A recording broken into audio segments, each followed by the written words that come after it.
Karibuni sana Mutafarm. Kwanza tuliwamiss kidogo, kuna muda kidogo umepita, hatujakuwa na mambo ambayo tunaendeleza kuzungumza kuhusu Mutafarm. Lakini leo tena tumerudi na leo tumekuja kwa namna nyingine. Tumekuja kutambulisha ujio wetu mwingine mpya. Awali tumezungumza sana kwa habari ya kuku wa layers ambao tunaendelea nao kuwafuga, lakini pia kwenye kuku wa layers tumeongeza kitu kingine. Kwa sasa pia Mutafarm tunajishughulisha na ufugaji wa kuku wa kienyeji, kuku wa kienyeji kabisa.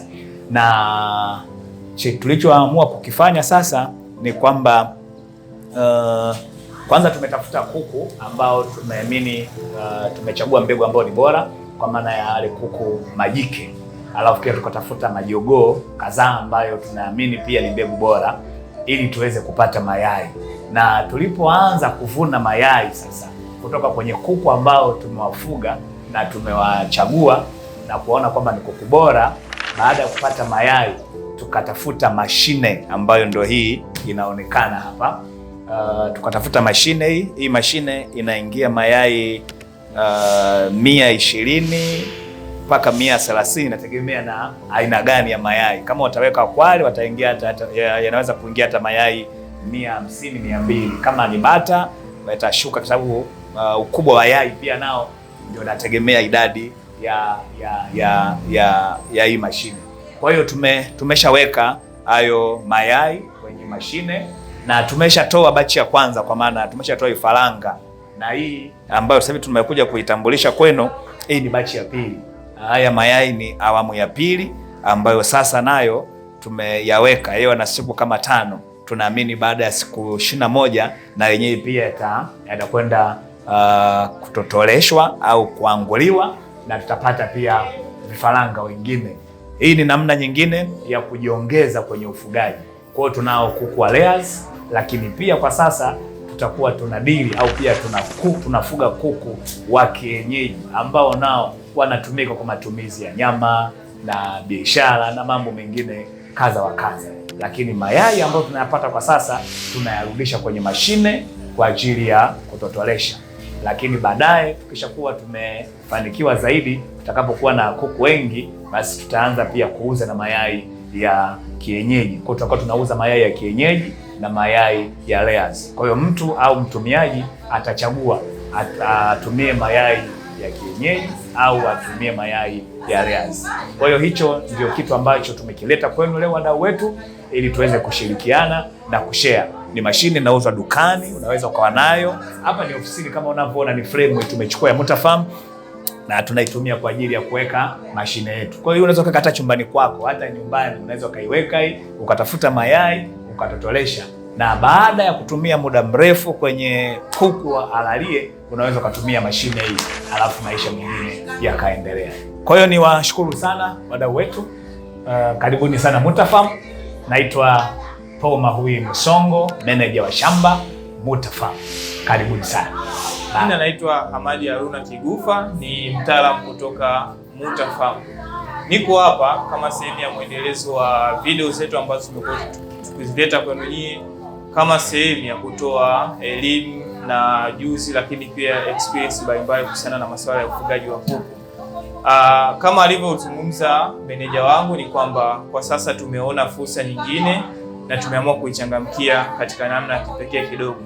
Sasa unajua, tumeingia kwenye ufugaji wa kuku wa kienyeji wakati huo layers wanaendelea, lakini tumeona kwamba ufugaji wa kienyeji tusiufuge kienyeji. Unajua ufugaji wa kienyeji, ukiufuga kienyeji nadhani ndio yale ambayo unajikuta kwamba Januari ulikuwa na kuku 5, Disemba umeongezeka kuku wengine 5, umekuwa na 10, unashangilia. Lakini ukifuga kuku wa kienyeji kisasa, nadhani itakuwa ni bonge la fursa, lakini pia unaweza kufanya biashara ndani yake. Kwani kuku hao wa kienyeji unaweza kuuza mayai yao, lakini pia kuku wenyewe kwa maana ya nyama na fursa zingine ambazo zinaambatana na hilo. Sasa katika usasa huo ambao tumeamua kufanya au kuingiza kwenye ufugaji wa kuku wa kienyeji, ndio ni sawa sana kuweka mashine hii. Hii ni mashine ya kutolesha mayai, ni Kiswahili chake, lakini kwa Kiingereza inaitwa incubator. Lakini vyote hivyo vikikushinda unaweza ukaita tu kuku ya kidijitali, kuku ya kidijitali, kwa maana kwamba hii inafanya kazi kama kuku.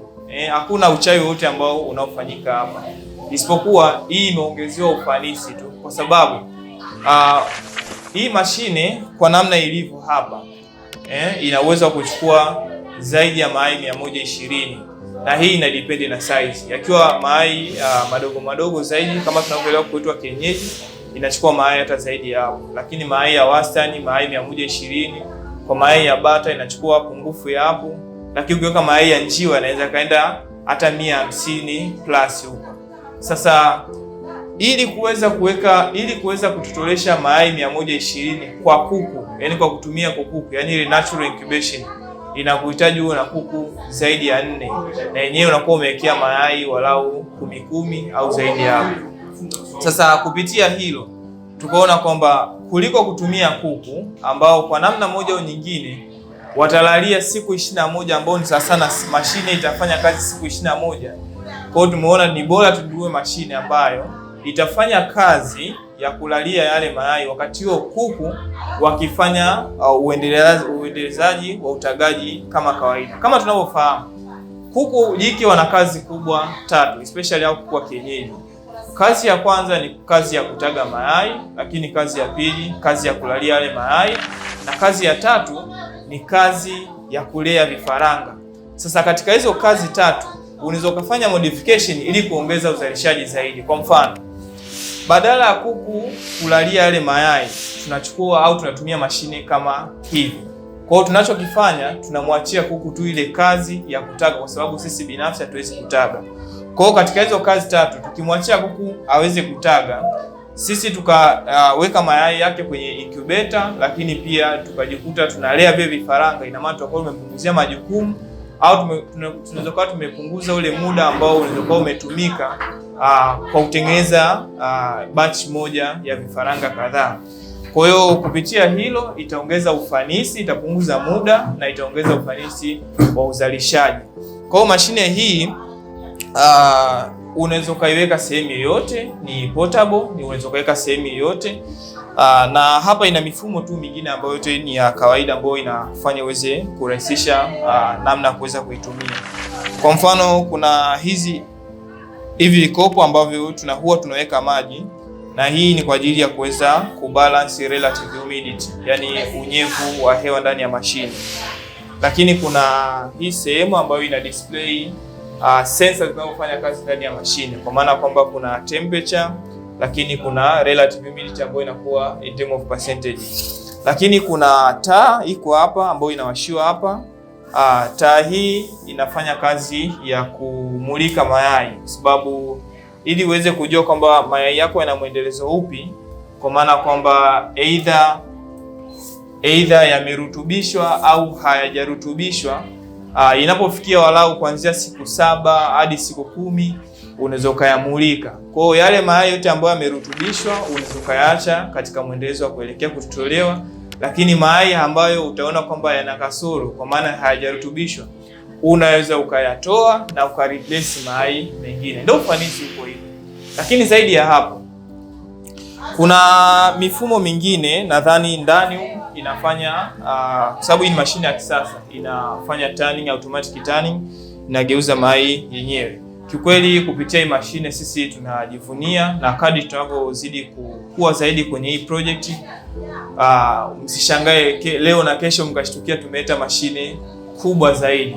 Lakini pia hata fursa nyingine tukaileta mbele yenu, kwa maana ya kuleta shughuli ya utotoleshaji wa vifaranga kutoka kwa mayai ya watu wengine. Yote hayo tu ni vitu ambavyo tunavitarajia, tunavifikiria kufanya huko mbele. Kwa hiyo zaidi ya hapo, niwashukuruni kwa kuwa nasi. Asanteni sana kwa kuwa nasi toka hapo awali mpaka sasa katika mradi mwingine mpya ambao tunautambulisha. Tuendelee tu kutuunga mkono kwa kusubscribe account yetu, lakini pia kwa kucomment, kulike, lakini kushare video zetu. Ni Hamadi Haruna Kigufa, mtaalamu kutoka Mutafarm. Kwaheri.